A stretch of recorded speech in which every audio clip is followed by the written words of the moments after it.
Pēc 40. 41. gada pieredzes bija tikai viena izvēle, vai nu krist kaujā, vai nomirt Čekas pagrabos.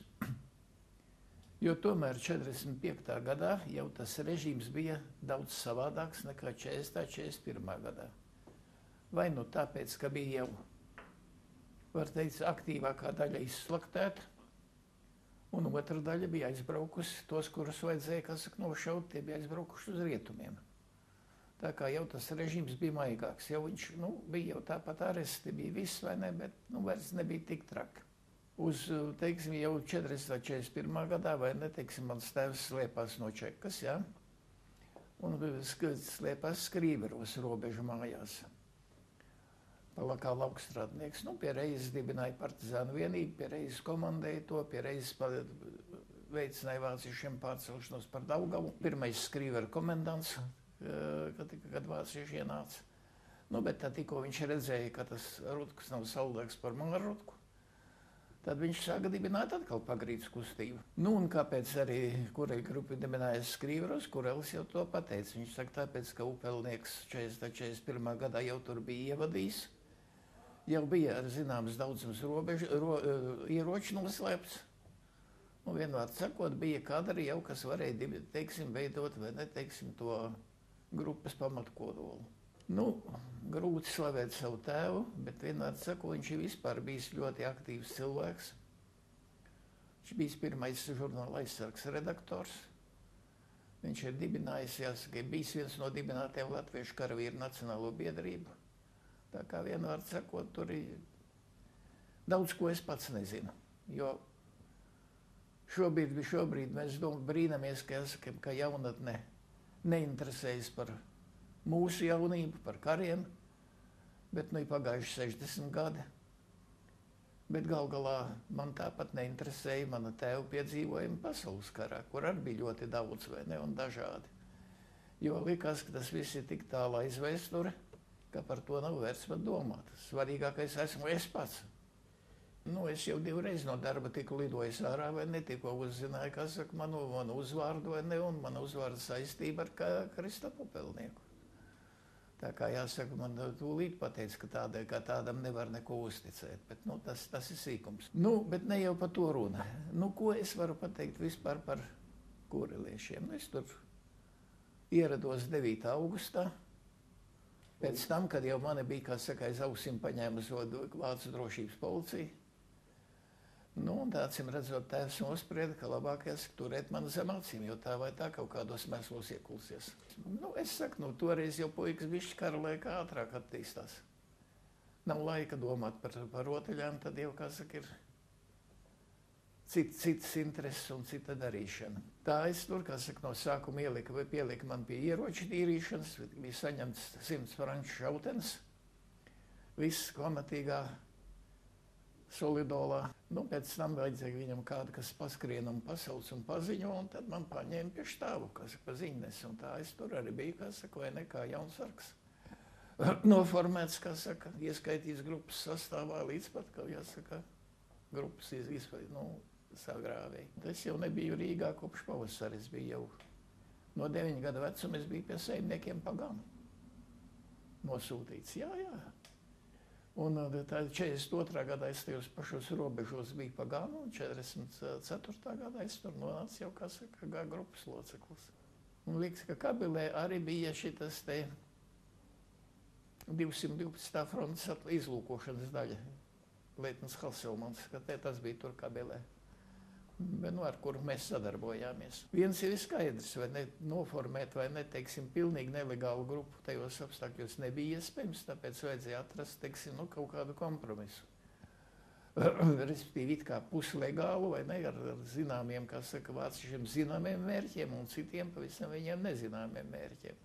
Un tas arī tika darīts, tā arī tika formēti cilvēki, kas gāja pāri frontē un palika partizānu kustības vadītāji. Apmēram 150 vīru.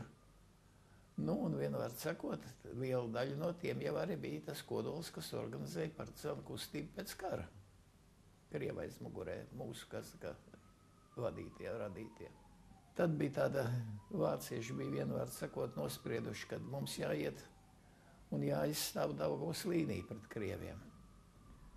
Nu, respektīvi, toreiz bija ap 300 vīru, uz tiem bija 100 franču šautenes, kādi 2 ložmetēji, un katrai franču šautenei 100 patronas. Nu, tā bija slepkavība. Nu, protams, mēs no tās godā atteicāmies, un pie tam, jāsaka, nebija jau fronte paralēli Daugavai, bet fronte gājuši perpendikulāri Daugavai. Tad pakāpniski atkāpāmies vispirms uz Strazdi, un pēc tam uz vēl iekšā dziļāk tur mežos vai ne uz stikliem. Mums bija veco stikla rūpnīca, Anahvita. Nu, un tur mūs arī sagrāva. Nu, bet tur mums, kā saka, spēlējas tieši tas puslegālais stāvoklis. Jo nebija mums nekādas iespējas noorganizēt kārtīgu aizsardzību, nu, un līdz ar to arī nebija tāds izvērsts kontrizlūkošanas, un tā mūs arī paņēma kā cāļus. Bija jau pat palaista bauma, ka lūk, mūs ņems Vācu armijas apgādē. Nu, un tad, kad parādījās vācieši ar mašīnai piekabinātu prettanku lielgabalu, nu, tad mūsu sargs, acīm redzot, nenoreaģēja. Domāju, kad vienvārds sakot, tā ir parastā, kā saka, vizīte. Nu, viņu nocēla. Nu, tā tas bija. Nu, ko es daudz varu pastāstīt, skaidrs, kā saka, ģenerālis ar ziņnes savos plānos nedalās. Arī pavēles lielāko daļu saņēma ne jau tieši no ģenerāļa, bet saņēma caur štāba rakstvedi. Nu, skaidrs, visu to es atceros, vai ne, bet tas jau tāds no subjektīvas skatu viedokļa, vai ne, teiksim. Skaidrs, ka es aizbraucu tagad tur uz tiem stikliem. Es viņus redzu, jāsaka, ne tādus, kāda viņi šobrīd, es redzu tādus, kāda viņi bija toreiz. Pilnīgi es varu pateikt, jebkurā vietā, kur bija ložmetēja līgsta, kur bija tā rota, kur bija ceļš, kur nebija nekas. Kureļa grupa bija iecerēta kā Latvijas Nacionālās armijas kodols, kā saka, Latviešu tās padoms rīcība vadībā. Un kopā tas tika organizēti tādas pārcelšanās akciju uz Zviedriju, tas viss bija kopā vienas kustības dažādi aspekti. Partizānu kustība, nacionālā pagrīdes kustība pret vāciešiem sākās 41. gadā. Bet viņa bija izklaidēta. Un bija tā doma cita. Bija tāds vienreiz gadījums mūsu Rīgas dzīvoklī. Tēvam bija piši, kā to mēdz teikt, ciemiņi. Viņš viņus izvadīja, un es iegāju tenī istabā, un uz galda bija karte. Tā ir vienīgā reize, kad es viņu redzēju, kur bija viss atzīmēti, teiksim, pagastos mūsu, kā saka, teiksim, tie mūsu atbalsta punkti, kas katrā pagastā. Tēvs, protams, noteica, ka bija sašuts, ka es to redzēju, vai ne, un ka es par to nevienam nestāstu, vai ne. Un tad viņš ar to pateica to principu, ka tie cilvēki, jāsaka, katrs zina tikai vienu, kā saka, ar kuru viņam ir sakari, bet principā katrā vietā ir kādi 5-6 cilvēki, vai ne, teiksim, kuri organizēs vajadzības brīdī, kā saka, sacelšanos pret vāciešiem. Bet, toreiz vēl bija tā doma tāda, ka vācietim varbūt izdosies arī, ja ne tieši to karu uzvarēt, tad vienvar sakot, viņi tomēr piespiedīs, kā saka, pievilkt kā aizpievēdara. Respektīvi, līdz šim viss tas, sīkās kustības bija darbojas katra atsevišķi, un katra atsevišķi arī iekrita. Tad centrālās padomes uzdevums bija visu, teiksim, to pretošanās kustību savākt kopā, kā saka, koordinēt. Lai vienvārds sakot, nebūtu, kā saka, nevajadzīgi ekscesu, lai vienvārds sakot, viss tā lieta ietu, kā saka, tādā vienotā gultnē. Tas bija galvenais uzdevums. Un lai būtu leģitīma pārstāvniecība, jo ar kuru varētu, teiksim, runāt arī rietumu demokrātijas. Jo neviens jau neticēja toreiz, ka rietumu demokrātijas, kuras bija pasludinājušas Atlantijas hartu, kuras neatzina Latvijas inkorporāciju, kā saka, Padomju Savienībā, ka viņas, jāsaka, ļēvulīgi atdos pusi Eiropas Staļinam. To jau neviens neticēja. Tupēt, kā saka, mežā un zināt, ka neviens tev palīgā nenāks, vai ne? Tev garlaicība, tev nav ko darīt, vai ne? Tev pilnīgi, kā saka, zini, ne tu vari tikt pie ģimenes, ne tu vari iziet no meža ārā, ne tu, godīgi sakot, tas ir tikpat kā vieninieku kamera gandrīz, vai ne? Bet ja tu tagad zini, vēl bišķi jāpacieš, tūlīt nāks, Un tad mēs, tā ir pavisam cita lieta, tad jau var arī pasēdēt mežā. 20. septembrī izgāja no skrīveriem saimniecības rota, un arī es biju ar to rotu kopā. Un 22. septembrī aizgāja vispārējie spēki, vai ne, uz Rīgu, cauri Rīgai, vai ne, uz Strazdni. Apmetāmies Strazdnes skolā, nu, un apkārtējās mājās vispār, tur, līdz baznīcai, vēl aiz baznīcas, tur vispār, kur varēja izvietoties. Nu, un tad jau tur sāka mums papildināties mūsu spēki, vai ne? Jo tādā laikā 15. divizija bija kārtīgi sadauzīta, to veda uz Vāciju pārformēties, bet ļoti daudz negribēja uz Vāciju braukt. Saka, jo jāmirst, tad jācīnas, tad cīnīsimies un mirsim tepat, nevis Vācijā vai ne par vāciešiem. Nu, un tad liela daļa nāca pie mums, dezertēja no tās 15. divizijas un nāca pie mums. Nu, un tad vienmēr sakot, tad jāsaka, mēs pārcēlamies tur tālāk iekšā ties Dundagas mežos. Starp citu, tas skrīvera apvidus, tas stikla apvidus ir ļoti purvains. Un tur vispār, tur bija tā, ka uz turieni veda viens ceļš, un tas pats bija tāds, ka ne katra mašīna izbrauks. Sevišķi viena piekalne. Nu, arī vācieši izmantoja, ka bija pirmais pliksals, tad 14. novembrī bija pirmais kārtīgs sals. Un tad viņi tai piekalnei tika pāri, vienmēr sakot, ar savu transportu. Jo citādi līdz tam jau viņi tikai iebrauc viņu ciemiņi pie mums ar visurgājējiem. Nu, viņi ieradās ar savu bruņojumu, vai ne, ļoti daudz jau kaut kur jau atrada, vai ne, kas bija jau kas. Kam bija pašam savi, bija laikam, kur dabūja nopirkt, vai kur, nu, es nezinu, vienmēr sakot, bet, nu, katrā gadījumā bruņojumu pietika. Pietika bruņojumi, i patronu glabam laikam. Smagā nebija, bet, nu, godīgi sakot, partizānu cīņās viņš arī maz noderīgs. Bija tanku dūras, tās gan bija, un ļoti labs ierocis. Nu, bija ložmetēji, bija atšautenes, bija, vai ne, teiksim, nu, bet, kā saka, bija mīnmetēji, bija daži, bet, nu, tā vairāk nekas nebija. Nu, un tad tos dezertierus, tos visus sūtīja uz Rubeņu bataljonu, jo tas bija tālāk mežos projām, viņš nevienam nerādījās acīs. Jo pie mums jau, kā saka, mūžīgi bija vācu ciemiņi un mūžīgi, kā saka, pētīja, kas ir kas. Toreiz jau vēl par sarkano armiju vispār neviens nedomāja, vai ne? Tur Kurzeme bija pilna ar bēgļiem, kas bēga no sarkanās armijas.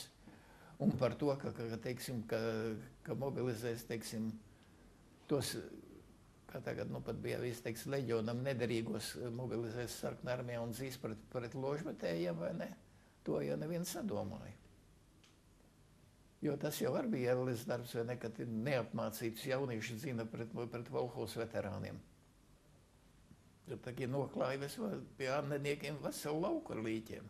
Faktiski veidojās Stendera bataljons, bet tas, jā, nu pat te vienreiz parādījās. Es viņu atcerējos to uzvārdu, Stendera uzvārdu, bet viņš visu laiku bija noklusēts, jo viņu vācieši nedabūja rokā. Un vienmēr sakot, viņš kaut kā saka, ka viss tā lieta izjūk, viņš palaida savus vīrus brīvsolī. Un tā vienmēr sakot, viņš palika no vēstures annālēm, tikpat var teikt, ka pazuda. Tas bija kaut kā pirms 8.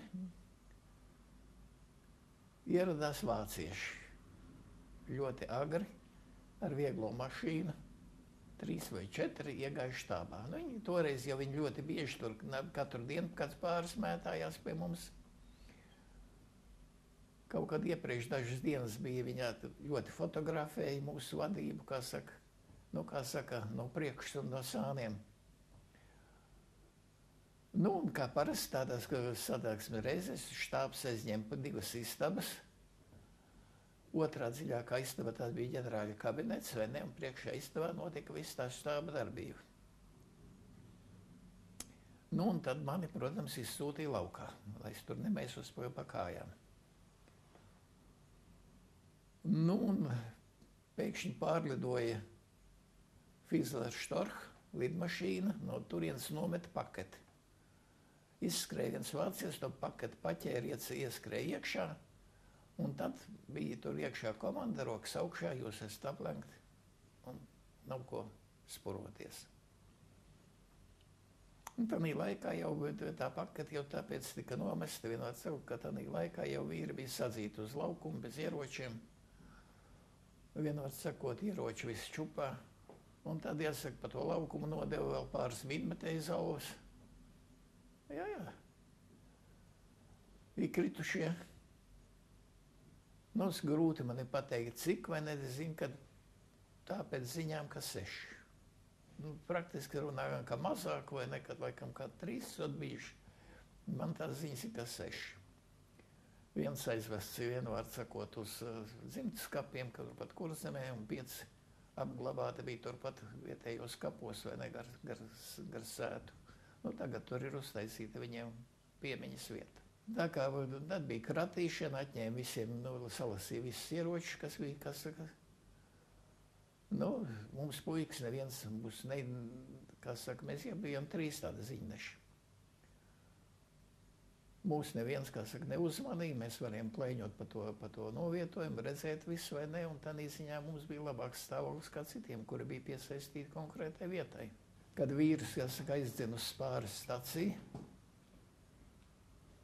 un ģenerāli vienvārds sakot iesēdināja mašīnā, un arī mūs pie ģenerāļa iesēdināja, mūsu puikas 2. Trešais bija daktera dēls, tas pievāca savējo pie sevis. Un dakteri neaiztika. Laikam jau bija tomēr, kas saka, tēvs bija ģenerāli runājis, ka ģenerālis par mums parūpēsies puikām. Nu, mums aizved uz Amelēnu, tas ir 7 kilometri no Stikliena. Nu, un tad pēc tam jau es vairs tēvu nesmu redzējis. Viņus sadalīja, viena daļa tika Štuthofā, un no turienes arī lielāko daļu pēc tam uz būvbataljoniem izveda laukā.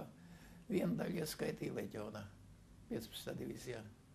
Uzstādījām piemiņas akmeni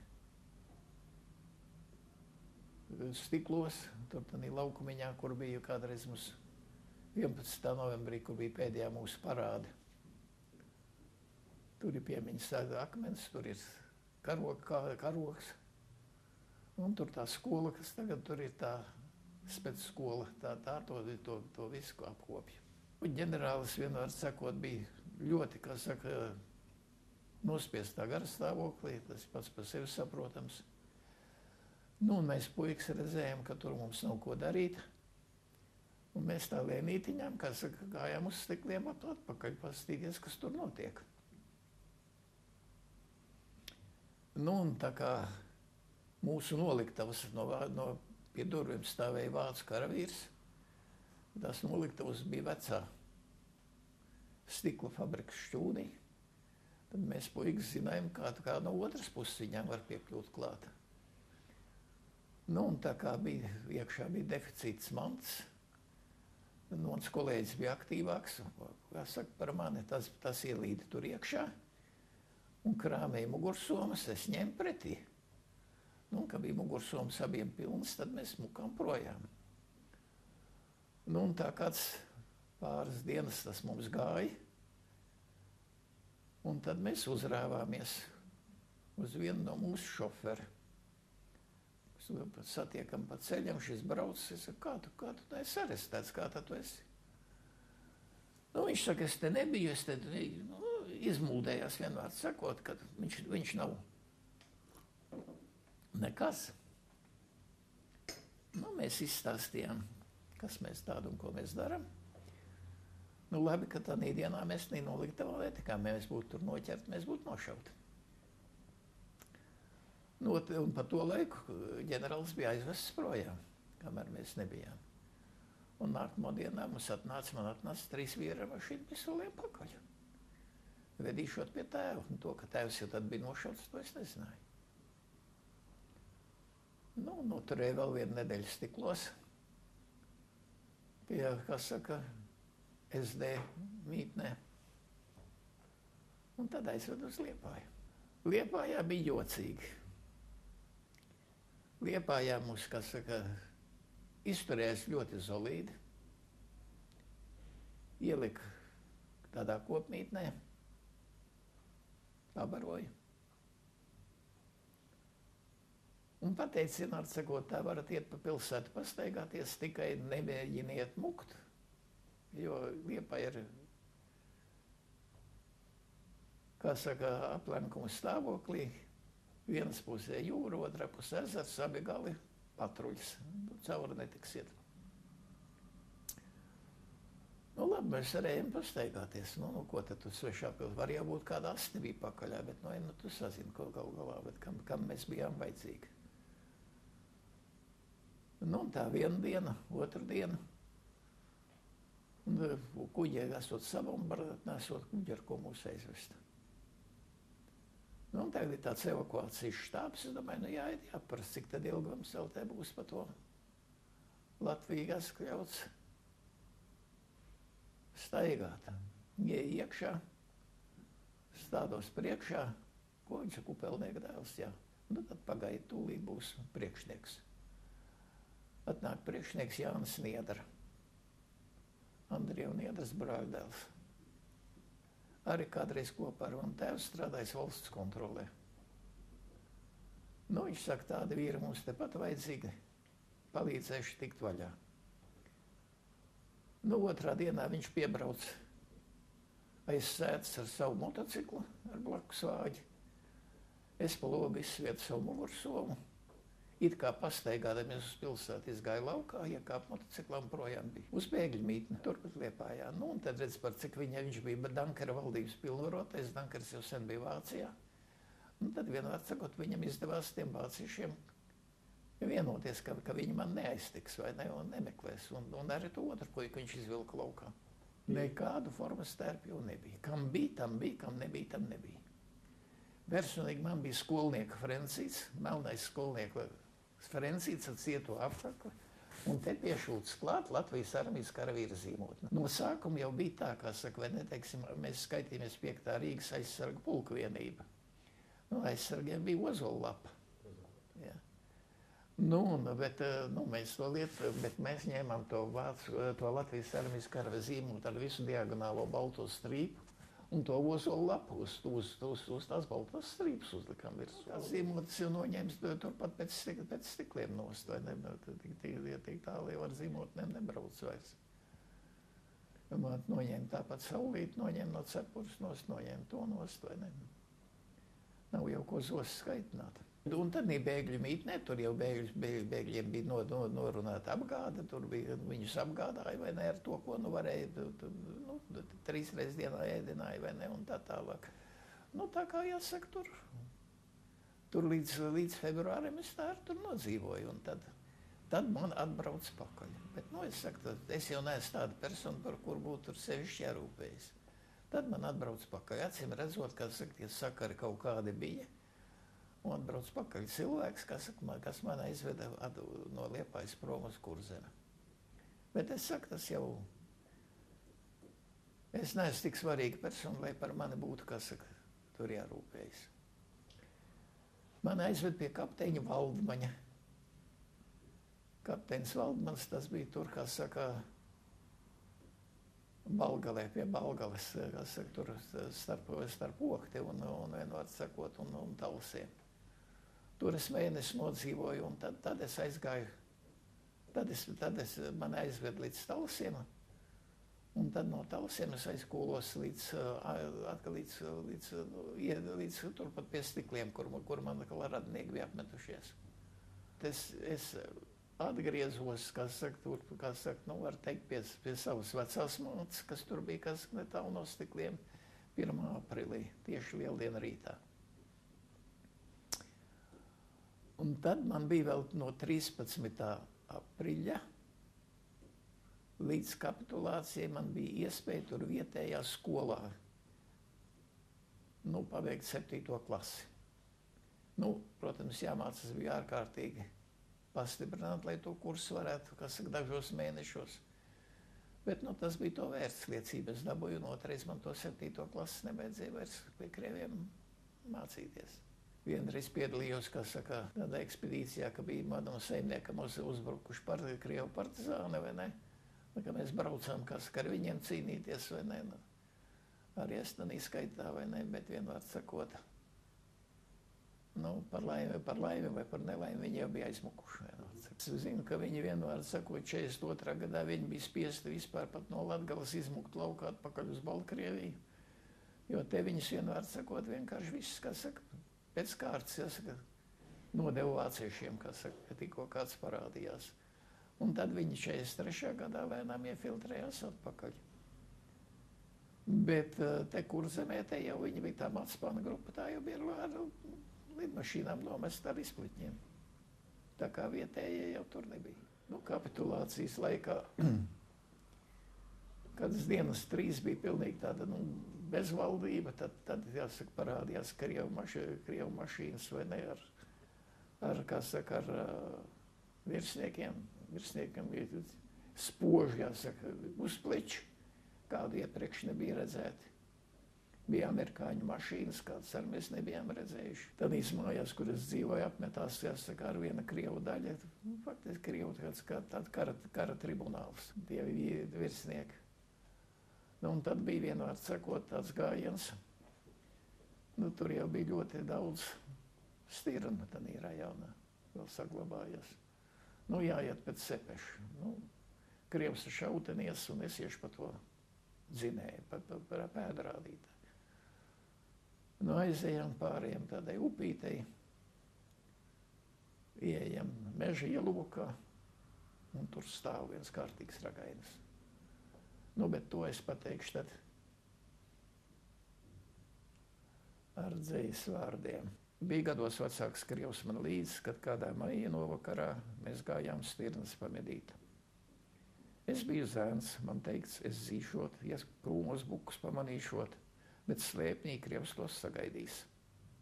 Nu labi, gājām, ceļš bijis, pār pļavu upītei vēl pāri, kur Egļu meža ieloks bija mazs stalts ragainis, tur ganījās. Deg karavīram acis skāri, pie pleca šauteni jau zib, jau galvili spiež un šāviens rība. Buks stāv, tik galvu paceļ spēja, no kokiem lodes, ko iestrauc. Dimeglēs atbalsts daudz kārtēja, kas teiks, no kuras puses šauts. Ja pirmā gājas pēc piena, var stovara loda raut vēl vienu. Bet nē, mans mednieks uztraucies, sāk mācis vārdiem lamāties. No šāviena buks nenobijās, bet kur tik stipri vārdi virst no kauna, vien jau jānovirst. Zvērs paliecās un projām bija. Par lodi stiprāks Krievu lāsts, to māca mums šis mednieks stāsts. Kurilieši bija vienīgie visā pasaules kara laikā virsnieki, kuri ģērbušies nacionālajās savās formās, uzstādīja Vācijai ultimātu. 10 punktos, vienvārds sakot, kas jādara, lai varētu nomobilizēt vēl vismaz 50,000 vīrus, vai ne, teiksim, Kurzemes aizsardzībai. Kad vienvārds sakot, ka mēs zinām, pret ko mēs karojam, bet mēs nezinām, par ko mēs karojam. Ka mums nav neviens devis nekādus solījumus attiecībā uz Latvijas neatkarības atjaunošanu. Un ka līdz ar to, mēs jūtamies ļoti, kā sacīt, vai ne, nu, tādā nedabīgā stāvoklī. Nu, lūk, un tad, kad 2. novembrī šis ultimāts tika iesniegts, vai ne, atbilde bija vienvārds sakot, ka viņi paziņos uz Berlīni, un saņems no Berlīnas atbildi. Un atbildi atnāca ar ložmetējiem.